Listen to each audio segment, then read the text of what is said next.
Hi there, and welcome to another edition of our Art of Advocacy live show. Today we're going to be talking about how in the world can you try to remember all the things that are said at IEP meetings, right? It's like, oh my goodness. So we're not only going to be giving you some tips and tools for remembering what was said at IEP meetings, but then towards the end of the show, we're going to be brainstorming.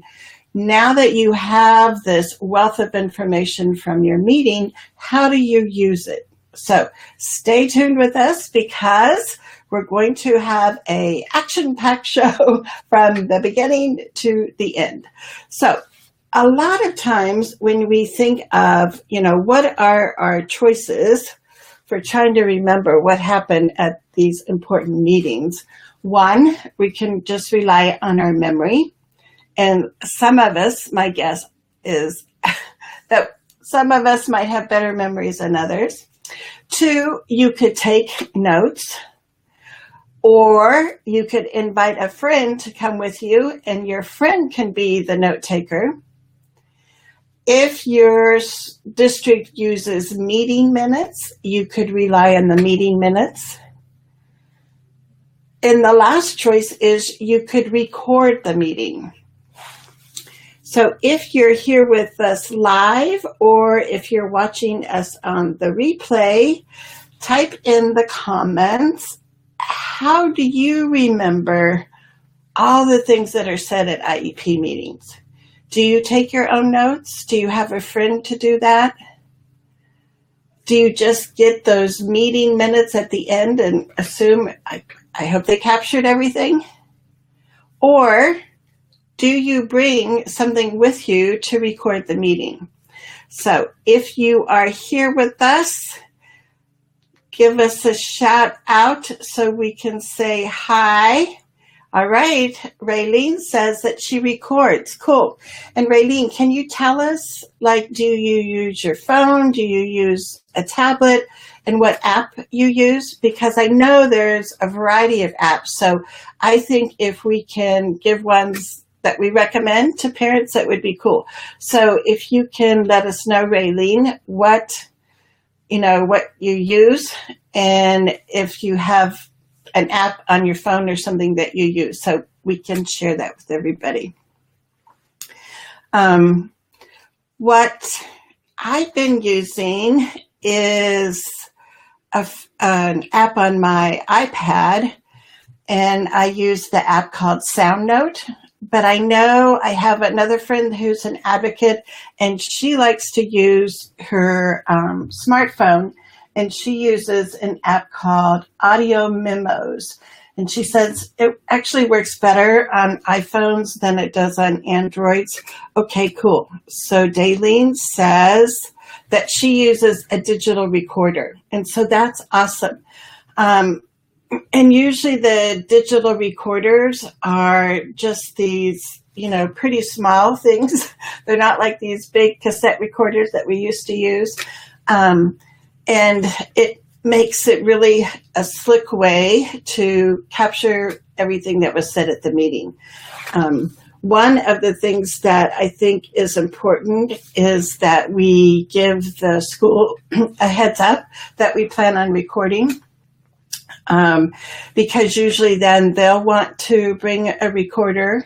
The other thing to do is to see what your state regulations are about recording conversations. So some states, it's considered a one-party state, and only one party has to give consent for the conversation to be taped. In other states, it's considered a two-party state, and then you have to get consent from, in this case, both the district and yourself to record the conversation. So we want to be upfront about it. We don't want to be sneaky. And we also want to give them a chance to bring their recorder. what I've seen happen sometimes, if the parents don't give the district a heads up they're going to record, they come into the meeting, they say, oh, by the way, I'm going to record the meeting, and then the district's like, we got to go find something that we couldn't record with. So it just like delays the start of the meeting. So I always recommend that you give a couple day notice. The other thing I suggest, when you give them an email with the notice that you're going to be recording, is to try to kind of lessen that defensiveness of like, oh my God, this parent's bringing in a tape recorder. And I mean, truly, I have been to mediations. I have been to due process with families, and I've never used a tape recording for a legal reason. I really rely on the tape recording as a memory aid. So in your email, when you're giving them notice that you're going to record, you can just say, my hope is that this recording will help, kind of be a memory aid for me. Or if your husband can't come to the meeting, you can say, I really am looking forward to recording, so when I get home tonight, I can share the recording with my husband. But give them a real true reason why you want to record it, and just know that it's not, a tape recorder, a digital recorder, an app on something is not necessarily mean that you're planning on using it for some legal reason.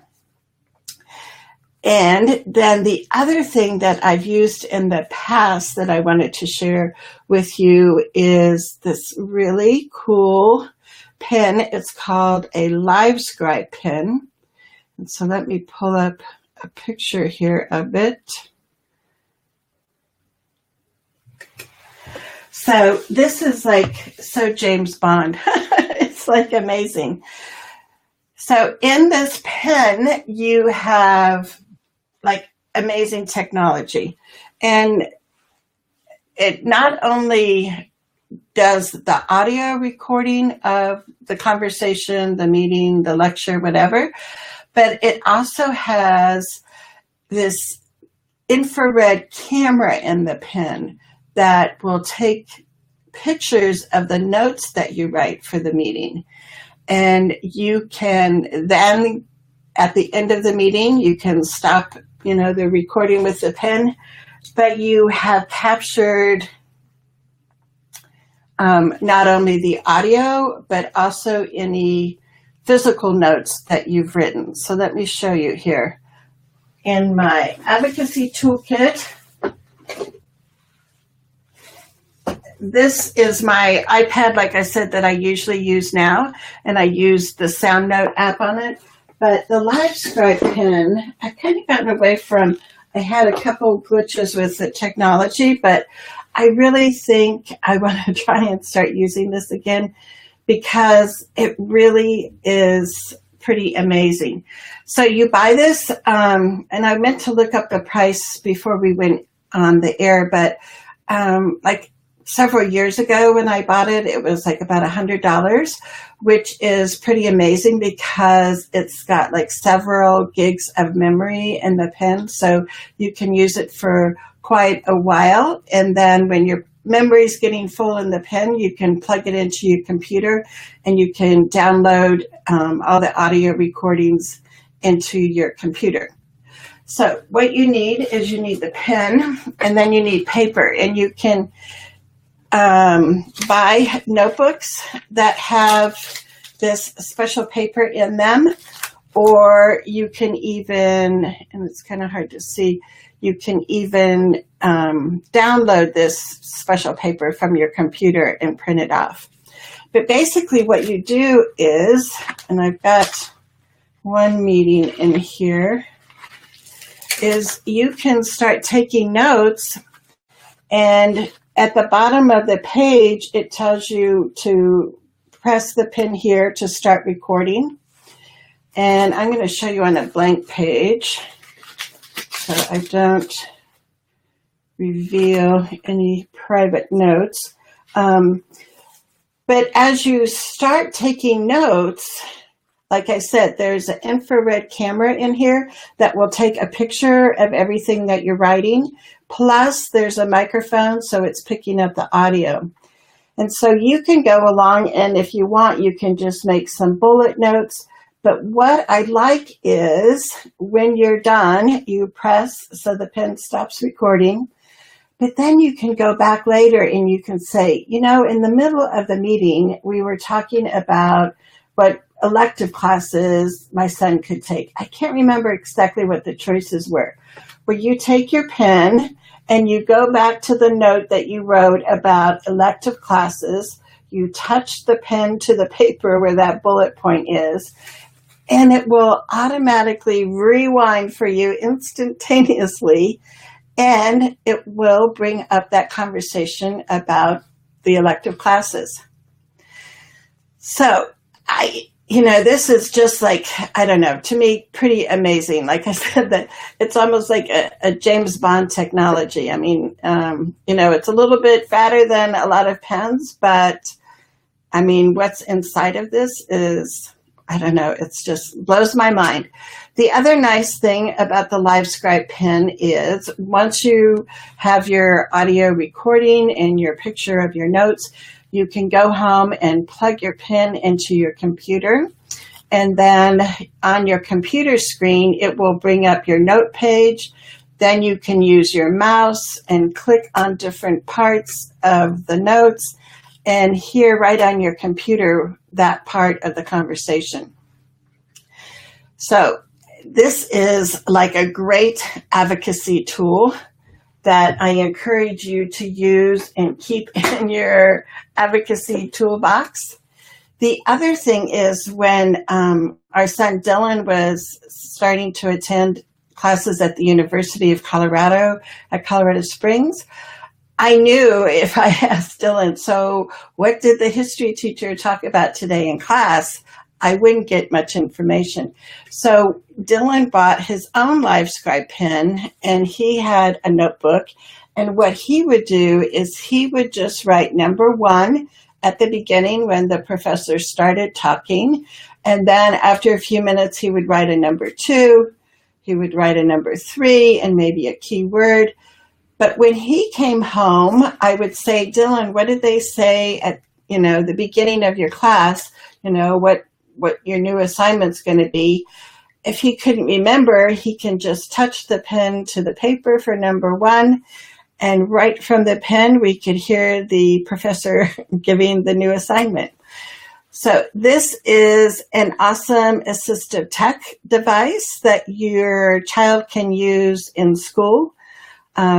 So if you are talking about ways for your child to be able to remember everything and they have a difficult time writing notes, this could be the answer. So consider this not only for your advocacy toolbox as a tool, but also it can be an accommodation, an assistive tech device for your child. So if you want to know more about the pen and different places you can get it, I ordered it on Amazon. You can also get it in other places. If you're interested in knowing more about it, just write the word pen in the comment box and I'll get back with you and give you a link for more info. But it's pretty awesome. So the other little tip I wanted to share with you is, what if you have this recording, but it's still kind of difficult to go and find all the words and you're kind of flipping back and forth and trying to figure out exactly how things were phrased? Well, there's a wonderful transcription service called rev.com, and it costs $1 a minute, so you don't want to necessarily send them a 4-hour tape of a meeting and get it transcribed. But what you can do instead is, if there are certain parts of the meeting that it's like super important that you get how that agreement was worded, you can just take a snip of that part of the recording, send that to rev.com, and they'll transcribe it. They're usually pretty quick, as far as a lot of times 24 hours for turnaround. And the transcription is very accurate.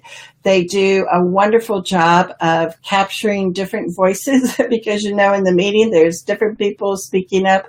And you still might have to do a little bit of editing when you get the transcript back, but usually it's pretty minor. So if you're looking for some kind of transcription service after you have the recording, I would encourage you to check out rev.com.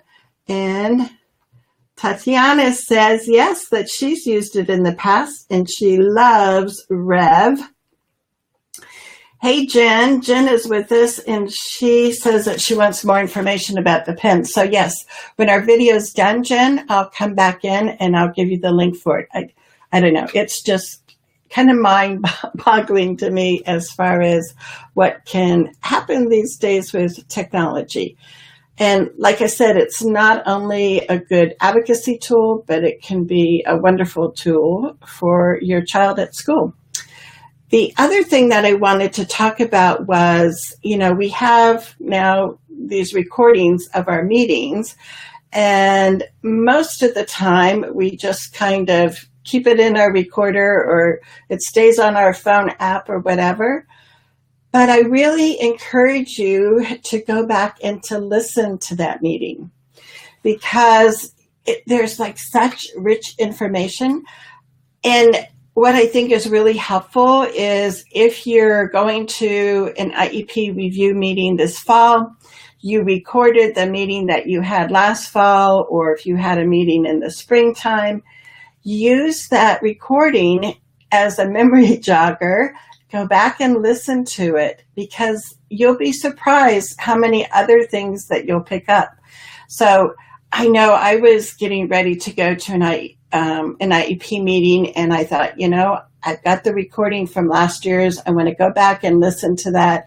And it's like so awesome, the little nuggets that you can find. So while I was listening to it, I picked up on different teachers sharing what the students' strengths were. So I made sure that I jotted those down. And then it was like teachers were sharing, I found it was a lot better. Things went smoother if I made sure that I gave them choices of what kind of work they were going to do first. So you want to capture those instructional strategies when you're listening to it on the tape and jot it down, because then when you go to your next IEP meeting, you can say, oh, remember last time we met? You had such great ideas about how things were working. Let's make sure this year we get those captured in the accommodation section. Or, how much time is going to be beneficial. Let's make sure we capture that in the service time grid. So just like when you get an IEP at the end of the meeting and it's your final IEP and it's like, okay, I'm exhausted. I just want to go home and take a nap. And we kind of toss aside the IEP. That's what happens so many times with our digital recordings of meetings. But we really want to play those back. I mean, give yourself a break. You don't have to do it that same day. But I really encourage you to play it back, take some more, notes, make sure that what was agreed upon at the meeting and how it was phrased, check that with what the final IEP says. If the two don't match, then that's a red flag. And you just want to contact the special ed teacher and say, I know it's really hard when everybody's talking to make sure we get everything down in writing of, what our decision was. However, when I listened to the recording, I noticed we said such, and then you can type out what was said in the recording and say, I would like to just have a quick meeting so we can amend the IEP and make sure we use the phrasing that we all agreed to at the meeting. So if if there's people that have been using recorded meetings and you have ideas about, how they've been helpful, go ahead and type in how you use them. And let me see, I've got some more comments here that I want to make sure. But Raylene, you were saying that you use a digital recorder. So if you could type in the comments, after you recorded it, how does that, how is it helpful for you? And then Tatiana has some other questions and comments. And she said that she's been thinking about asking at the next IEP meeting if her child could use it to record lectures. And yeah, I think sometimes teams will talk about, the privacy if they capture other conversations, but the reality is this is being used as an accommodation in many classrooms. So you might have to have a side conversation and help the district feel comfortable that this is going to be an educational tool that will be really helpful for your child. And let me see if we have some other comments here.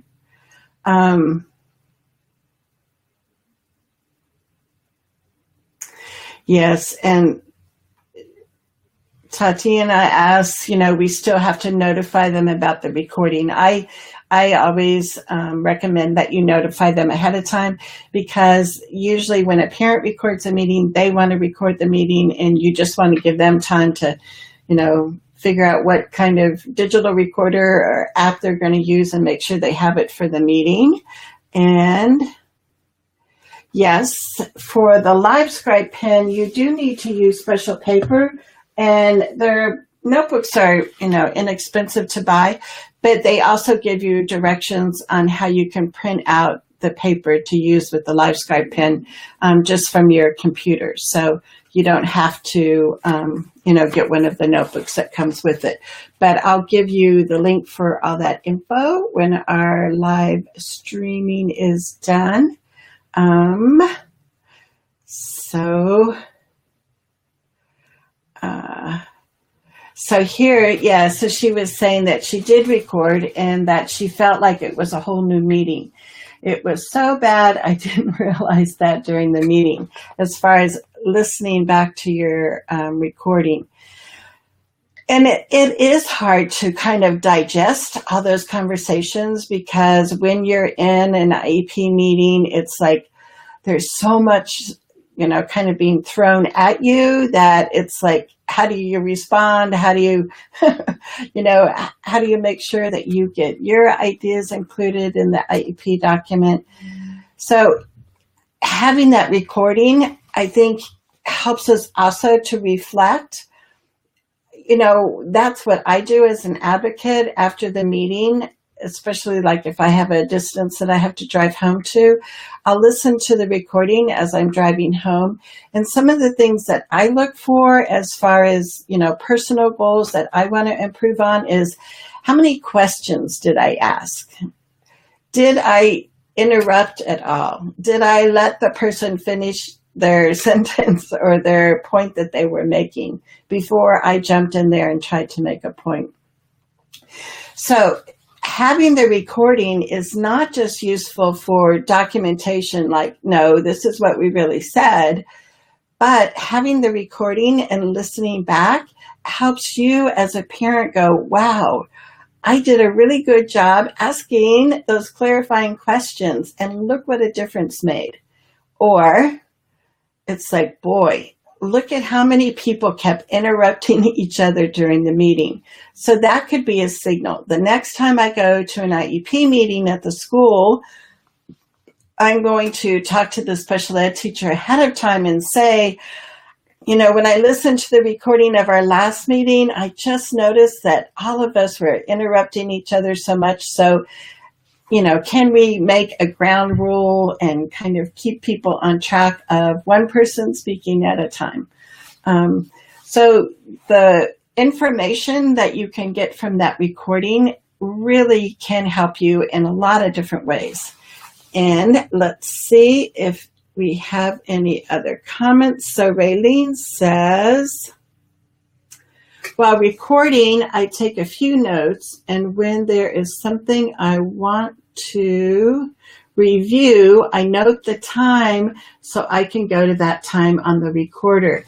So that's a great tip, Raylene, because yeah, it's like trying to get back to that right exact spot is really the challenge sometimes when we're recording.